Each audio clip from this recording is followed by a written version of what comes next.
Tamil cinema வரலாற்றில் 90ல் புகழ்பெற்ற பழம்பெரும் நடிகையான நடிகை மீனா பற்றி தான் நமக்கு இந்த காணொளியில் பேசப் போகிறோம். ஒரு சொசைட்டியில் ஒரு பெண் தனிமையாக இருந்தால் பலபெரும் சந்திப்புகளை சந்திக்க வேண்டிய சூழ்நிலை ஏற்படும். அப்படித்தான் மீனாவுடைய வாழ்க்கை இங்கே போய்கொண்டிருக்கிறது. நம் தமிழ் சினிமாவில் தன் கணவரை இழந்து ஒரு மகளோட வாழ்ந்து கொண்டிருக்கும் மீனாவுக்கு தொடர்ந்து சிக்கல் கொடுத்து கொண்டே இருக்கிறது சில பத்திரிகை நிருபர்கள்.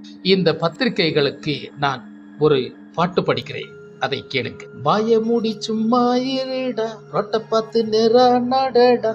இந்த பாடல் பத்திரிகைகளுக்கு வரும். சில பத்திரிகைகள் கடந்த ஒரு 8 மாதம் நடந்த ஒரு சம்பவத்தை மீண்டும் அதை புதிதாக அதை போட்டு அவர்கள் நம்மளை பத்திரிகை ரொம்ப பேர் வாங்க வைக்கிறதுக்காக முயற்சிகள் செய்கிறார்கள். அவர்கள் முயற்சி செய்யும் போது அங்கே வீணடிக்கப்படுவது யார்? இன்னொருத்தருடைய வாழ்க்கை. நம்ம தொடர்ந்து இந்த சேனல்ல அதை